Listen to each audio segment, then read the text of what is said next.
Nuestro colegio salesiano Santo Domingo Sabio, en el municipio de La Ceja, es un amplio territorio germinado de valores, de excelencia y sonrisas. A ejemplo de nuestro fundador San Juan Bosco, hacemos de nuestro colegio un ecosistema pedagógico, caracterizado por un ambiente educativo, cuyos componentes esenciales son un ambiente acogedor y familiar, marcado por la amistad y la alegría a través de las distintas actividades recreativas, deportivas y culturales. Un lugar en el que, adquiriendo las nuevas competencias para el siglo XXI, podamos descubrir y potencializar todas las destrezas, conocimientos y actitudes necesarias para enfrentar exitosamente los retos de esta época, caminando sobre una clara propuesta de educación en la fe, donde aprendemos a trabajar de forma efectiva y afectiva con otras personas para alcanzar un objetivo común. Es así como asumimos un rol activo, reflexivo y constructivo en nuestra comunidad local, nacional y global, y también donde aprendemos a interactuar con nuestro mundo biológico, físico y ecológico para vivir en comunión con nuestro entorno vital. Modelo educativo salesiano, fomentando el desarrollo de competencias para el siglo XXI. Proporcionamos a nuestros estudiantes herramientas que desarrollan sus habilidades en el idioma inglés, que les permite desenvolverse exitosamente en ambientes académicos, laborales y sociales. Brindamos una educación que privilegia el aprendizaje y crecimiento de nuestros niños, niñas y jóvenes en amplios espacios naturales, desarrollando una metodología llamada Educar en Verde. Contamos con aulas especializadas, laboratorios, ludoteca, parque ecológico, capilla y áreas deportivas, programas de inmersión en el extranjero e intercambios.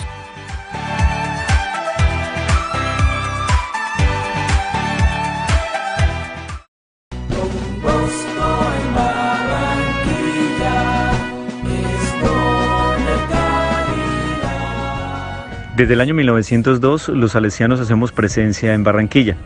En la actualidad contamos con un colegio y dos sedes, 2.957 alumnos, una ETDH, una parroquia, 2 oratorios y además tenemos algunos convenios de apoyo a la comunidad. Nos ubicamos en un sector popular con algunas condiciones difíciles, pero que cuenta con el mejor material, el material humano. Unas personas que han sabido asimilar el carisma salesiano. Desde acá se reconoce el punto blanco en la zona negra de Barranquilla.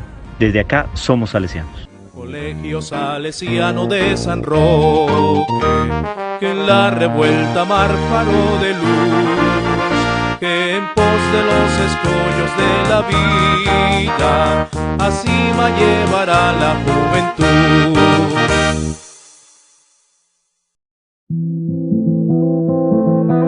I'm walking down the road alone. There are no clouds around. The stars as a guide. There is nothing I try to hide. Memories are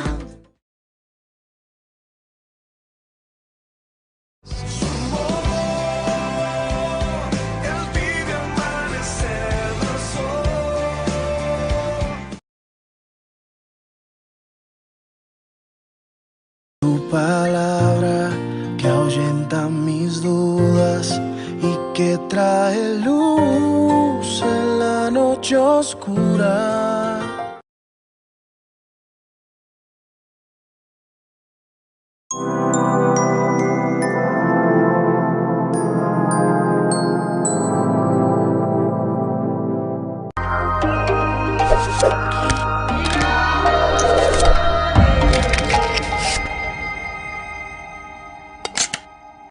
Muy buenas noches, cordial saludo de la paz de Jesús a todos los padres de familia, jóvenes, salesianos y a todas las personas que nos siguen a través de las plataformas digitales de Salesianos Colombia Medellín, en Facebook y en el canal de YouTube.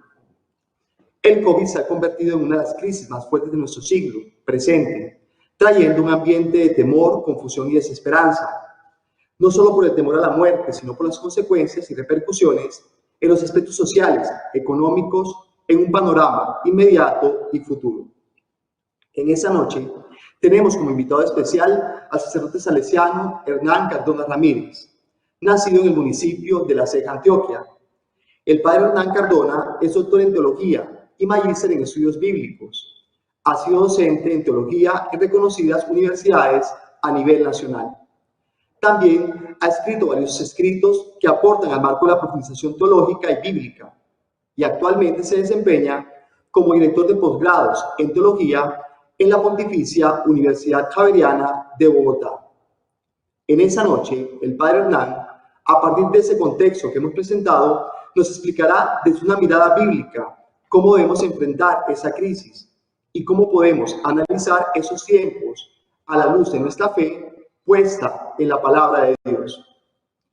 Por esa razón, queridos espectadores, seguidores que están con nosotros conectados en esta noche, hemos titulado este conversatorio Mirada Bíblica en tiempos de pandemia. Padre Hernán, muy buenas noches. ¿Cómo has estado, Padre?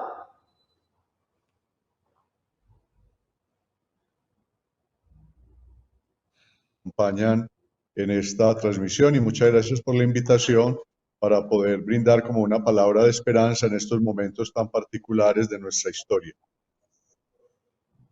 Así es, Padre. Muchísimas gracias por estar aquí, por haber aceptado esta invitación de nuestra inspectoría para todas nuestras comunidades educativas y para todas las personas que nos siguen, no solamente en Colombia, sino en todo el mundo, en esta transmisión de Salesianos Medellín. Padre Hernán, iniciemos con la primera pregunta de este conversatorio. A partir de toda la situación y el contexto que vivimos a causa de esa pandemia, ¿qué lectura desde la fe nosotros podemos realizar? Me gusta mucho la introducción que usted, Padre Fabio, hizo cuando nos pone delante de una realidad, en primer lugar, que fue inesperada. En segundo lugar, de la cual no vamos a salir muy rápidamente. Es seguro que tendremos que esperar un buen tiempo para que podamos reaccionar a nivel económico, a nivel social, a nivel político, e incluso los que estamos en el ámbito académico y del estudio, tendremos que esperar un buen tiempo para volver a la situación normal. En segundo lugar, se ha abierto una ventana o una puerta que podría repetirse no muy pronto, pero sí en un mediano plazo y a largo plazo, si esto se llegara a demostrar que ha sido producto de personas, comunidades o de países, pues obviamente va a generar envidias, rencores y hasta deseo de venganza. De manera que frente a ese panorama, como lo dice la pregunta, es muy importante la actitud de fe. Sin embargo, hay distintas reacciones. Hay personas que pueden, y grupos humanos que pueden mirar esta realidad ciertamente desde la fe, pero para otros la mirada es pesimista completamente. Incluso hablan del fin de la sociedad, el fin de la historia o que vamos a morir. Otros pueden planteárselo en una línea mucho más optimista. Entonces, digamos que las miradas varían. Lamentablemente, por la influencia de los medios, hemos tenido una fuerza como en dos polos. Cómo reactivar la economía, pero también cómo cuidar la salud. E incluso se tienden a oponer y en ese sentido hay muchas, pero muchas miradas. Creo que es muy importante insistir en la mirada de fe, sin perder de vista estas otras miradas que aparecen en los medios de comunicación, en las redes sociales, y nos ponen a pensar. Y ya tenemos la experiencia cuando aparecen noticias falsas o noticias que en verdad no nos orientan para enfrentar este momento. Entonces esa sería como la posición inicial, tomarlo con mucha serenidad, vamos a necesitar tiempo y sin duda que de esta situación vamos a obtener muchos aprendizajes. Algo que sería muy lógico para un carisma como el nuestro, que como salesianos y en la educación debemos aprender de los jóvenes y de la realidad y construir nuevos escenarios. Perfecto, Padre. Padre, a lo largo de la historia de la Iglesia, también de la historia de nuestra tradición religiosa, ¿qué santos o patronos se han constituido en nuestra Iglesia Católica como patrones de la peste o de la pandemia? Muy importante esta pregunta porque nos ayuda de pronto a entrar en una nueva mentalidad. Hasta hace muy poco, podríamos decir siglo XVIII, siglo XIX, en realidad todas estas enfermedades, pestes, pandemias, dificultades, se atribuían obviamente a causas de la naturaleza, pero también había una mentalidad que decía, esto es un castigo de Dios, y un Dios que nos está cobrando las cosas malas que hemos hecho o las malas decisiones. ¿Y qué imagen había? Era más fácil acudir a santos como San Roque, que es el santo por excelencia de la enfermedad, de la peste y de la pandemia. También se acudía a Santa Rita de Casia como una santa de los eventos imposibles. Y no sabemos por qué, o bueno, sí lo sabemos, entró también San Sebastián en esa gama de santos y santas. Hay la tradición que San Sebastián murió de flechazos y esos flechazos dejaron en él hondas heridas en su cuerpo que eran similares a las llagas que producen muchas enfermedades. Lo llamativo de esta religiosidad popular es que detrás de ella, muy respetable por la formación que pudieron tener esas comunidades, sin embargo, hay una imagen de Dios que de pronto no corresponde exactamente a la imagen que nos ha regalado, mejor nos ha presentado Jesús de Nazaret en el Nuevo Testamento. ¿Por qué? Porque era más fácil acudir a los santos como si tuvieran mayor poder o mayor cercanía, y eso nos colocaba muy distantes de Dios, o sea, un Dios tan lejano que teníamos que acudir a santos y santas para obtener un favor o una bendición. Entonces es bueno caer en la cuenta de lo que tenemos en la religiosidad popular, pero también la importancia de descubrir una novedad en la persona de Jesús. Creo que algunos escuchábamos por ahí en las conversaciones en el campo a muchas personas, sobre todo mujeres mayores, una frase, digamos así, de la religiosidad popular o de los campesinos o las campesinas y decir, si Dios no quiere, los santos no pueden.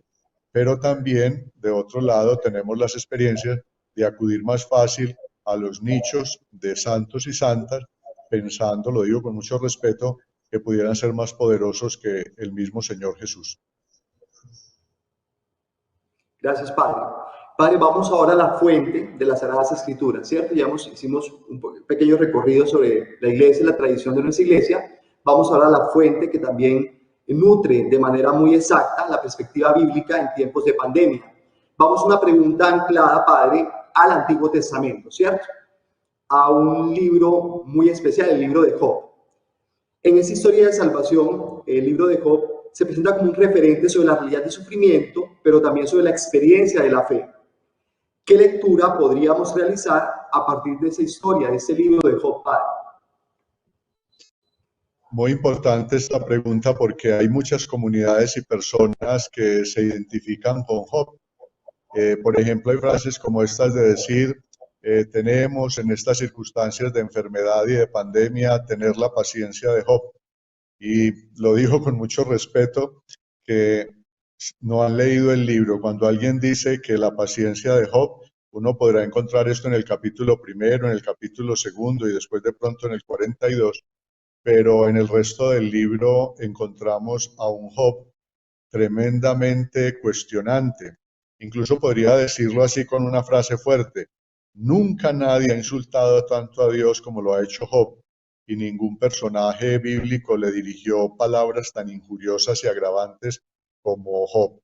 Hay unas frases similares en el Salmo 137, versículos 8 y 9, cuando se dice que ojalá en Babilonia Dios estrellara a los hijos de los babilonios contra las rocas. Esa también es una frase muy fuerte. Sin embargo, el libro de Job es la experiencia de muchos pueblos y culturas, no solamente en el ámbito religioso, aunque lo tenemos en la Biblia, pues por el referente, obviamente, que se hace sobre la religión. Es una enseñanza sobre el dolor, pero el mismo libro nos va a mostrar que la apreciación del dolor y del sufrimiento pasó por varias etapas.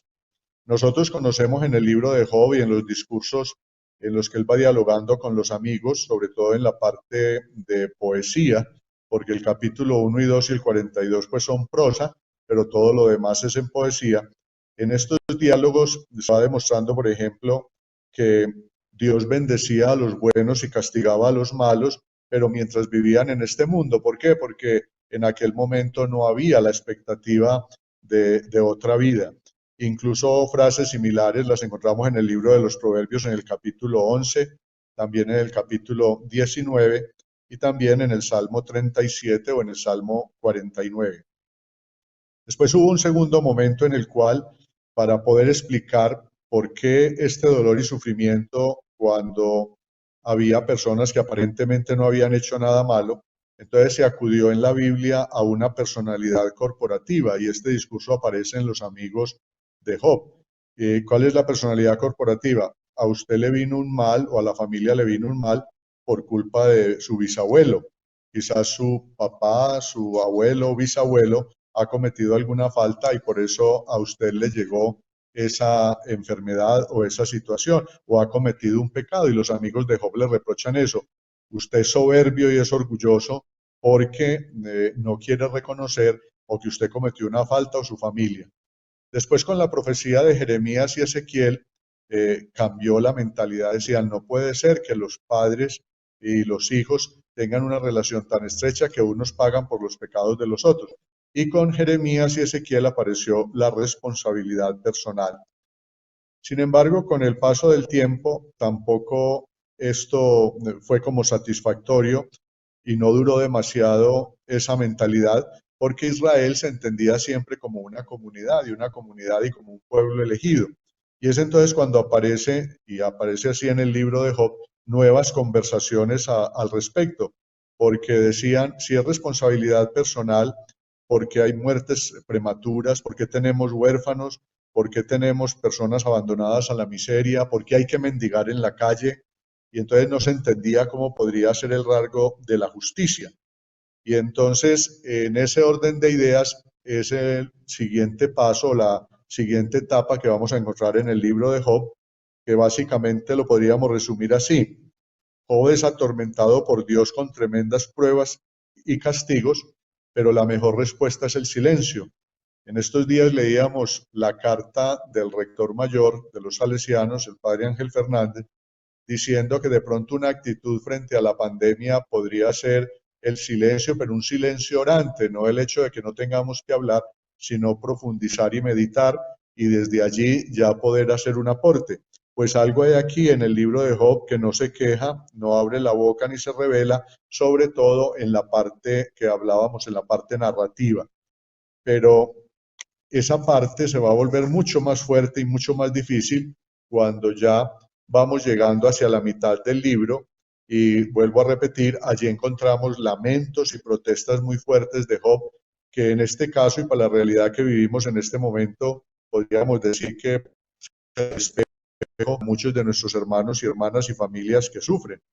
Imagínense que dice el día de su nacimiento, maldice a sus padres, maldice su nombre, maldice a Dios por haberle dado la vida y lamenta no haber muerto como un aborto o haber muerto en el nacimiento. Y ahí Job realmente parece muy humano y recoge la realidad de muchas familias incluso hoy. Llegamos entonces a la parte final del libro. El autor no alcanza a darnos una respuesta, esa respuesta vendrá sobre todo es con el Señor Jesús, pero el autor empieza a plantear una serie de preguntas y esas preguntas aparecen como formuladas por Dios. Entonces, por ejemplo, Dios pregunta, ¿quién hizo esta creación? ¿Puedes contar las estrellas?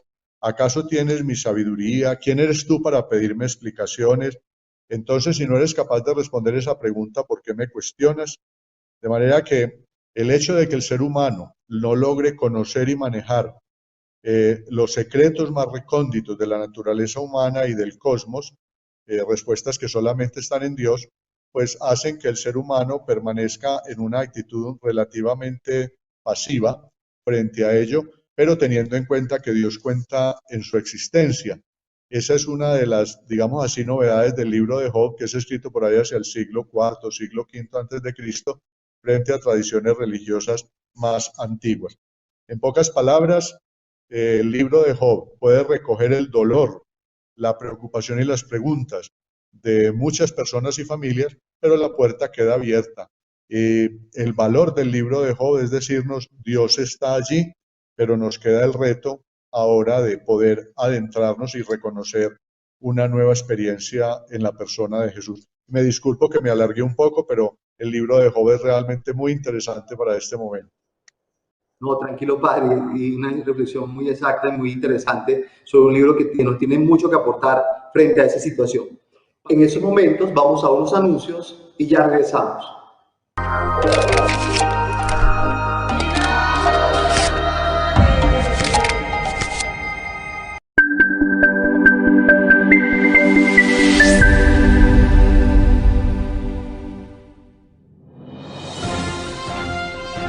Los medios de comunicación son una plataforma interesante para comunicar.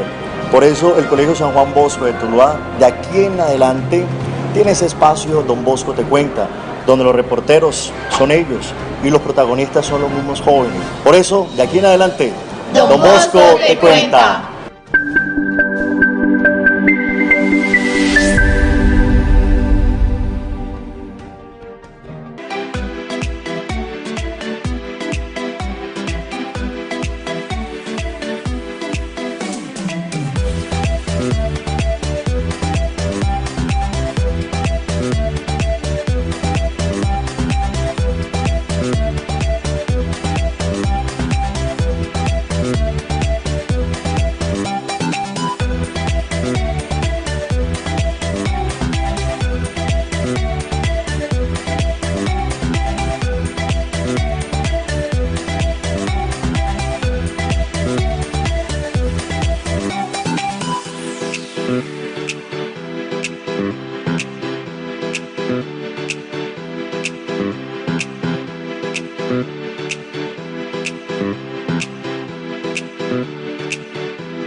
Dentro de ese reconocimiento vamos a pasar a la fuente del Nuevo Testamento, donde Jesús es su figura principal, ¿cierto? Y como creyentes católicos y salesianos debemos tener siempre ese referente en nuestras vidas. La pregunta orientada hacia que nos podías compartir, Padre, algunos textos de los evangelios que nos ayuden a comprender el sentido de Dios frente a situaciones como estas. Padre Fabio y queridos hermanos y hermanas que van a compartir este momento o este diálogo, quiero empezar con algo que es un poco duro de decir, pero yo creo que debemos decirlo, porque con Jesús en verdad se nos pide un cambio de mentalidad, y los cambios de mentalidad no son fáciles. Quiero comenzar citando a un filósofo griego, Epicuro de Samos, que es del siglo IV antes de Cristo, que planteó lo que se llama una paradoja o una aporía. Aporía tiene que ver con la palabra poro, los poros de nuestra piel. ¿Qué hacen los poros? Los poros permiten que podamos respirar y sudar. Si le ponemos una a poro, aporía, quiere decir que se queda sin salida. En griego, aporía es una situación o un silogismo que no tiene salida. Y el sinónimo en castellano de aporía, pues es paradoja. Este filósofo planteaba esta aporía desde la filosofía de la religión. ¿Por qué existe el mal y el sufrimiento en esta historia? Si Dios es omnipotente y poderoso, ¿por qué no lo soluciona? Entonces, quiere y no puede, puede y no quiere, y planteaba una serie de preguntas que dejaban prácticamente sin respuesta al que quisiera enfrentar una situación como esta. Y hay una frase de un rabino judío, no es una frase mía ni de alguien católico, que dice algo muy fuerte, dice, a Dios le fue más fácil sacar a Israel de Egipto que sacar de Israel la mentalidad de esclavos. Entonces, cuando nos metemos en la mentalidad que decíamos al inicio, donde Dios es lejano, donde creo que más cosas pueden hacer los santos que el mismo Dios, cuando cuestionamos a Dios, cuando le insistimos como si Él fuera el responsable de una situación de estas, nosotros tenemos allí por lo menos dos situaciones para pensar. Una, ¿qué imagen de Dios está detrás de esto? Y reconozco que en el Antiguo Testamento hay textos que hablan de castigo, pero son textos que hay que ponerlos en su contexto, como estábamos hablando ahorita del libro de Job, en el siglo V, siglo IV antes de Cristo.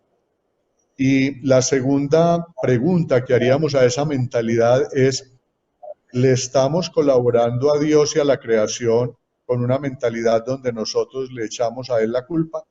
Yo respeto porque esa mentalidad ha crecido no solamente en la religión católica, sino en otras experiencias religiosas, por muchos motivos que los podríamos explicar en la historia.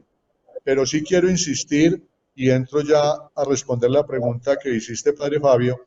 Con Jesús tenemos una imagen muy diferente de Dios. Para empezar, Jesús dice, no habla de Dios, habla del Padre, del Abba. Y todos sabemos lo que significa esa expresión. O sea, es un Dios cercano, es Padre y Madre. Y yo preguntaría con mucho respeto a todos nuestros hermanos que nos siguen, ¿qué padre y qué madre quiere ver sufrir a sus hijos? ¿Qué padre y qué madre castiga a sus hijos, incluso hasta matarlos? Yo creo que eso no es de una familia, por lo menos de una familia creyente. Incluso cuando en una familia hay exceso de castigos, familias que alrededor se dan cuenta, protestan, porque eso no lo ven justo. O sea, eso no hace parte de la familia, de una relación en verdad de padres e hijos. Entonces, la primera gran novedad, Jesús nos habla de un Dios Padre. Hay un texto en Colosenses 1:15 que dice muy bien, la carta a los Colosenses, que dice bellamente, Jesús es imagen del Dios invisible. Y yo quisiera retomar allí, por ejemplo, lo que encontramos en el Padre Nuestro. Cuando nos acercamos al Padre Nuestro, por ejemplo, en el capítulo 6 del Evangelio de San Mateo, Jesús dice, ustedes oren, Padre nuestro, venga tu soberanía y que en la tierra suceda como en el cielo. Y antecitos en el 6:6 dice, cuando ores, entra en tu morada desapercibida, en tu morada oculta, y el Padre que te ve te recompensará. Claro, te escucha, pero insiste Mateo, que te ve. O sea, estamos en un cara a cara para entrar a colaborar con Él. Y si seguimos leyendo ahí en Mateo 6, dice, no usen palabrerías en la oración como los gentiles, que creen que por sus palabrerías serán oídos. No, su Padre sabe lo que ustedes necesitan antes de que se lo rueguen, antes de que se lo pidan. Esto es toda una novedad. Miren lo que nos está diciendo. La oración es de padres e hijos. Un padre y un hijo en los que hay confianza no tienen un horario establecido para poder conversar, no, en todo momento. Pueden comunicarse en cualquier lugar. Y tenemos, tristemente, experiencias religiosas donde hay que buscar un lugar, un día, un espacio, una manera de presentarse para poder orar. No, aquí hay toda una novedad. Luego en 6:26 de Mateo, qué texto tan hermoso, Jesús dice, contemplen las aves del cielo. Contemplen, no dice miren así vagamente, no. Contemplen las aves del cielo. No siembran, no cosechan, no recogen en graneros y su Padre del cielo las alimenta. ¿No se diferencian ustedes de las aves del cielo? ¿No valen ustedes más que las aves del cielo? Y en Mateo 10:29 dice, ¿no se venden 2 gorriones por una monedita de cobre? Y ninguno de ellos se precipita a la tierra sin el Padre. Yo no sé por qué en las Biblias tenemos sin que lo permita el Padre. Uno va y busca el texto original y en griego allí hay una preposición, aneu, una preposición, ahí no hay un verbo. Entonces la frase queda, ninguno de esos gorriones se precipita a la tierra sin su Padre, sin el Padre de usted. O sea, es toda una nueva imagen de una confianza enorme, de una confianza grandísima. Quiero referirme también a Colosenses 2:9, un himno precioso de las comunidades cristianas. En Cristo Jesús habita, en su cuerpo, toda la plenitud de la divinidad. Quiere decir que cuanto podemos conocer de Dios en esta historia, lo conocemos en Jesús. Yo voy a decir una frase un poco fuerte, pero espero que la logre explicar muy bien. Jesús no es como Dios. Y ya algunos se puede estar asustando, pero hay que escuchar la segunda. Dios es como Jesús. La palabra se hizo humanidad y Dios es o era la palabra, como dice el capítulo 1 del Evangelio de San Juan. O sea, Dios es como Jesús. En Jesús logramos percibir cómo es el Dios del Nuevo Testamento y qué quiere de nosotros. En Lucas 13 se acercaron unos a decirle a Jesús, oiga, que Pilato mató a unos galileos y mezcló la sangre de ellos con la sangre de los sacrificios de animales en uno de los altares. Y otros le dijeron, vea, usted recuerda la noticia de esa torre de Siloé que se estaba construyendo y cayó y mató a algunos. ¿Y cuál fue la respuesta de Jesús? Si ustedes no cambian de mentalidad, las Biblias dicen se convierten, es metanoia. Si ustedes no cambian de mentalidad, ustedes van a perder el amor de Dios Padre. O sea, se van a perder la riqueza de descubrir al Dios Padre de Jesús. No es perecer porque mueran, como traducen algunas Biblias, sino si no cambian de mentalidad, se van a perder la bondad, la misericordia y la compasión de Dios puestas en Jesús. El Dios de Jesús es amor, es la definición de la primera carta de San Juan en el capítulo 4. Dios es amor. ¿De cuál amor se habla allí? Del amor de ágape. ¿Qué es el amor de ágape? El amor que se entrega sin esperar a cambio. De manera que en el Nuevo Testamento no tenemos que buscar a Dios. Él nos está buscando a nosotros y nos necesita para llevar adelante su proyecto de salvación. Esas son pues unas pinceladas así un poco rápidas, aunque también me extendí para mirar que efectivamente desde Jesús estamos invitados a una nueva manera de relacionarnos con Dios, como hijos e hijas con un padre, madre. Gracias, Padre Hernán. Padre, ahorita hablabas sobre el sentido que tenía Dios de responsabilidad sobre su creación, porque el primer responsable de la creación es Dios, quien es su creador. Su misión también salvífica en la tierra, ¿cierto? ¿Qué nivel de responsabilidad frente a esa creación que Dios nos ha dado tendríamos que asumir nosotros los seres humanos sobre ese sentido y sobre el cuidado de la creación? Muy importante esa parte porque quiero referirme a tu pregunta en un texto del Evangelio de San Juan. En el capítulo 5, los judíos quieren matar a Jesús porque no respeta el sábado, Juan 5:16. Y miren la respuesta de Jesús en Juan 5:17. El Padre sigue haciendo obras, literalmente podríamos traducir, el Padre sigue creando y yo también sigo creando, sigo trabajando, sigo haciendo obras. Miren, ¿qué hizo Jesús? Jesús buscó devolverle la dignidad y la identidad a las personas, comenzando por los más pobres, por los enfermos, por los que eran rechazados por el judaísmo, por todos los que se sentían impuros. Y cuando Él cura a un enfermo, cuando Él invita a comer a todos aquellos que no tenían la posibilidad de comer en familia o en las fiestas organizadas por los judíos, cuando Él se rodea de publicanos, de pecadores, de mujeres que son vistas como mujeres de mala vida o adúlteras, cuando Él se rodea con todas estas personas, es para devolverles la dignidad y la identidad.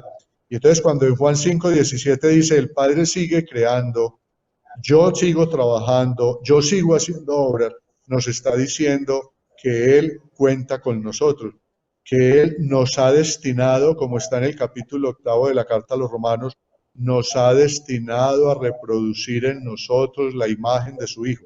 Ese Dios amor nos ha destinado a reproducir la imagen de su Hijo. Entonces, si Dios sigue trabajando, Dios Padre, si Jesús sigue trabajando, cuando nosotros nos metemos en este camino con Él, es para ser responsables de la creación. ¿Dónde está Dios Padre y Jesús en este momento de la pandemia? Está con los médicos, con las enfermeras, con estas personas que están llevando mercados a los más pobres. Está en el corazón de los banqueros y de las grandes empresas y de los gobernantes que están generando mecanismos de participación y solidaridad. Allí está la presencia de Dios. Entonces, frente a esta pandemia, Dios está contando con nosotros ¿para qué? Para que seamos creativos. ¿Qué vamos a hacer en el campo de la salud? ¿Cómo vamos a generar comunidades más solidarias, capaces de compartir lo que somos y lo que tenemos? ¿Cómo vamos a reaccionar frente al mundo que queremos dejar a las generaciones siguientes? De manera que aquí no es para llorar por un paraíso perdido, no. Hay una invitación a una tremenda responsabilidad personal, familiar, comunitaria, responsabilidad como creyentes y responsabilidad también como sociedad. Padre, ya a manera de conclusión, podríamos establecer frente a esa situación de la emergencia sanitaria global que estamos viviendo desde el Nuevo Testamento algunas pistas ancladas en un texto paradigmático maravilloso del apóstol San Pablo, específicamente la carta a los Romanos. ¿Qué elementos podemos encontrar en esa carta que nos sirva de conclusión para este conversatorio Mirada Bíblica en tiempos de pandemia? Gracias, Padre Fabio, por la pregunta. Les invito, todos lo pueden hacer en su casa, a leer un texto del capítulo 8 de la Carta a los Romanos, sobre todo a partir del versículo 18. Y podían ir hasta el versículo 37, pero voy a hacer 2 o 3 anotaciones muy sencillas. Por ejemplo, en el versículo 20 dice, la creación ha sido sometida por la voluntad de aquel que la sometió, pero latía en ella la esperanza. Qué frase tan profunda de Pablo. En la creación, así como esté, late la esperanza de verse liberada de la esclavitud de la corrupción para participar en la libertad de los hijos de Dios. Nosotros somos hijos e hijas de un Dios Padre que nos quiere libres, que nos quiere responsables con la creación. Y miren el versículo 22. La creación entera gime hasta el presente y sufre dolores de parto. Qué dolor tener que entregarle al Padre Creador todos estos hermanos y hermanas que están muriendo por la pandemia y se los estamos entregando para que los reciba, digo entre comillas, obligados, porque Él todavía a lo mejor no los quería recibir porque esperaba que en su vida hicieran muchas cosas más. Y sin embargo, este Padre amoroso abre su casa, abre su mente, abre su corazón para recibirlos a todos con dolor, sabiendo que todavía a lo mejor no era ese momento. Lo recibe y decimos, ya ese fue su momento, pero por eso la creación sigue sufriendo dolores de parto. Y también nosotros, que poseemos las primicias del Espíritu, desde el bautismo, desde la confirmación, desde el don de la vida, y gemimos en nuestro interior anhelando esta liberación. Fuimos salvados en la esperanza y podríamos seguir leyendo allí. Hemos sido destinados a reproducir en nosotros la imagen de su Hijo. Y miren este texto de Romanos 8:37. Pero en todo salimos vencedores gracias a aquel que nos amó. Esa debería ser nuestra frase central en estos días. En todo salimos vencedores gracias a aquel que nos amó. Y remataría citando el Evangelio de San Juan 1:5. La luz brilla en las tinieblas y las tinieblas no la han vencido y nunca la vencerán. Muchísimas gracias por esa interesante reflexión que también sirve de conclusión a nuestro conversatorio de manera muy puntual. Queremos agradecerte, toda la comunidad inspectorial, por esa interesante reflexión que has traído ante nosotros, ante todos los espectadores, las personas que nos están siguiendo en este momento, que se han contagiado de esta fuente de sabiduría que es la palabra de Dios, que responde a un contexto, responde a una situación muy concreta que estamos viviendo como sociedad y que tenemos que mirar constantemente. La fuente salvadora que brota desde el corazón de Dios, desde el corazón mismo de su Hijo Jesús. Agradecimientos al Padre Hernán Cardona Ramírez por permitirnos ese espacio de crecimiento en la fe para todas las personas que nos siguen y para toda la comunidad inspectorial. También agradecimientos a la comunidad del Teologado Salesiano, Santo Tomás de Aquino, de la ciudad de Bogotá. Agradecemos a la Dimensión de Educación y Cultura, a la Pastoral Juvenil Salesiana. También agradecemos al Departamento de Comunicaciones a nivel inspectorial, al señor Juan Diego Urrego y a todos ustedes que siguieron desde sus casas esta transmisión a través de Facebook y de YouTube de Salesianos Co.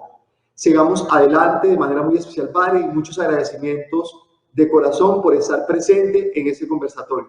No sé si Padre Hernán quisiera cerrar con algún mensaje en esta noche para todos nuestros, las personas que están siguiendo esta transmisión actualmente en vivo, para algún mensaje de cierre a esa reflexión tan profunda que nos has hecho, nos has compartido a todos nosotros. Sí, muchas gracias. Primero reitero la gratitud por la invitación, un saludo para todos y quisiera terminar con esta frase. Estamos en el mundo no por casualidad, no por azar, sino porque Dios tiene necesidad de todos y cada uno de nosotros para manifestarse de una manera nueva, original y creativa, para que, como dice la carta a los Efesios, como hijos adoptivos y teniendo confianza en este Padre amoroso, podamos asociarnos a la obra de la creación, en nuestras obras, en nuestras familias y con los jóvenes, mostrando un nuevo horizonte. Muchísimas gracias, Padre. Una feliz noche también para todos ustedes que estuvieron siguiéndonos en esta transmisión en vivo a través de Facebook y de YouTube. Para todos una feliz noche, muchas bendiciones y nos veremos en otra oportunidad, en otro conversatorio de Salesianos Com. Feliz noche para todos, muchas bendiciones.